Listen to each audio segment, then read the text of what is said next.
के सत्र शुभारंभ के अवसर पर स्वागत करता हूं।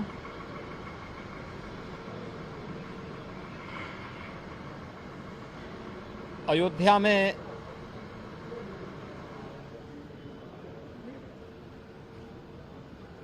प्रभु श्री रामलला की भव्य प्राण प्रतिष्ठा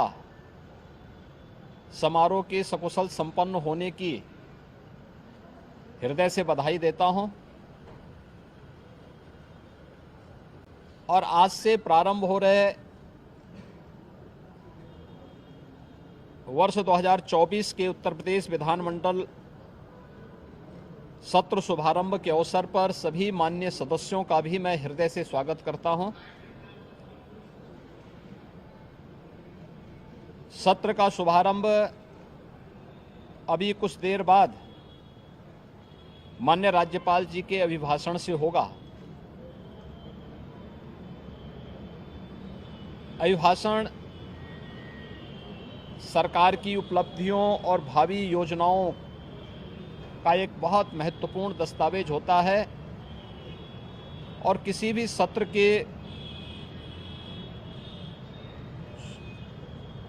वर्ष के शुभारंभ का पहला जो बिजनेस होता है वह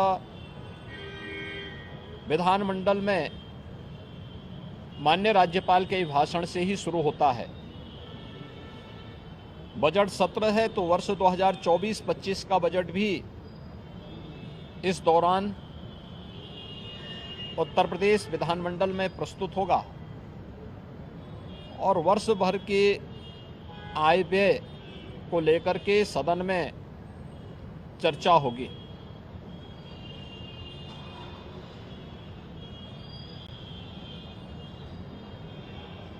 सत्र प्रारंभ होने के पहले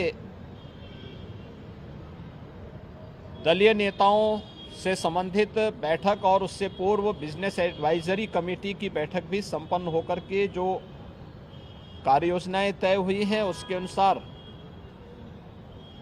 सरकार ने अपनी पूरी तैयारी भी की है।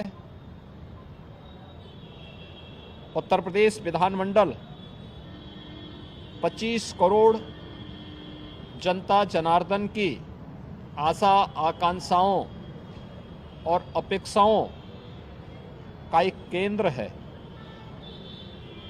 जनता से जुड़ी हुई हर सुख दुख से जुड़ी हुई घटनाओं को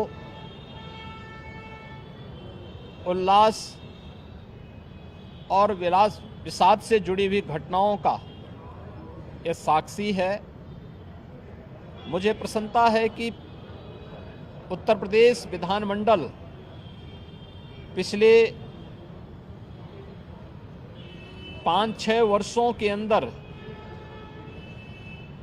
लोकतंत्र के एक महत्वपूर्ण स्तंभ के रूप में अपनी सकारात्मक चर्चा के लिए जाना जा रहा है।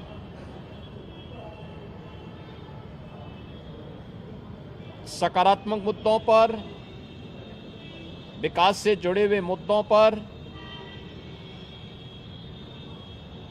हर माननीय सदस्य अपनी बात को सदन में रखने के लिए उत्सुक दिखाई देता है और मैं इस अवसर पर अपने विपक्षी मित्रों से भी इस बारे में अपील करूंगा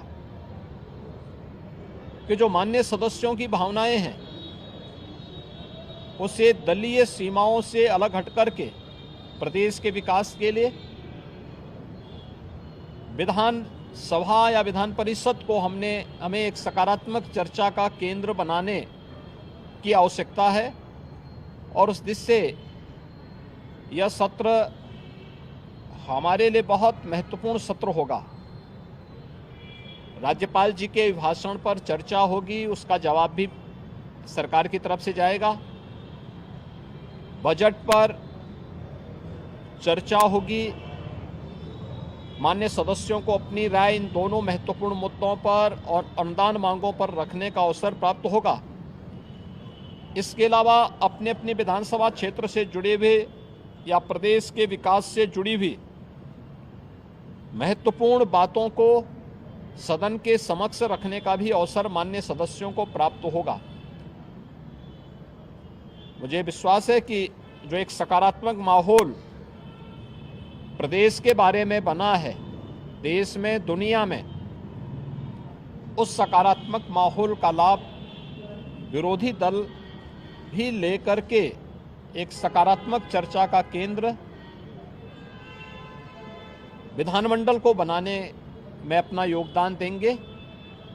हमने कल भी दलीय नेताओं की बैठक में इस बारे में बहुत स्पष्ट रूप से कहा है कि सरकार हर विधानमंडल की कार्रवाई का हिस्सा बनने वाले हर मुद्दे पर चर्चा के लिए भी तैयार है और उसका जो तथ्यपरक और सही जानकारी होगी उसको सदन के समक्ष रखने और माननीय सदस्यों को अवगत कराने के लिए पूरी तरह तैयार है। मैं एक बार फिर से उत्तर प्रदेश विधानमंडल की वर्ष 2024 के सत्र शुभारंभ के अवसर पर सभी माननीय सदस्यों को हृदय से स्वागत करता हूं। उन्हें उत्तर प्रदेश विधानमंडल की कार्रवाई को सुचारू और नियम संगत तरीके से आगे बढ़ाने के लिए उन सब का आह्वान करता हूं। लोकतंत्र के उन मूल्यों और आदर्शों के अनुरूप सत्र की कार्रवाई को प्रभावी ढंग से आगे बढ़ाने में उनके सकारात्मक योगदान की भी अपेक्षा रखता हूं। और उत्तर प्रदेश ने आदरणीय प्रधानमंत्री जी के मार्गदर्शन में 22 जनवरी 2024 को अयोध्या में प्रभु श्री रामलला के 500 वर्षों के उपरांत, एक लंबे अंतराल के उपरांत भव्य प्राण प्रतिष्ठा समारोह के सकुशल संपन्न होने और प्रतिदिन लाखों की संख्या में श्रद्धालु जनों का अयोध्या धाम में आगमन और उनके सकुशल दर्शन करने के सकारात्मक माहौल का लाभ भी हमारे सभी माननीय सदस्यगण उठाएंगे। इस पूरा विश्वास के साथ मैं विधानमंडल के नए सत्र शुभारंभ के अवसर पर आप सभी का भी हृदय से अभिवादन करता हूं। धन्यवाद। जय हिंद।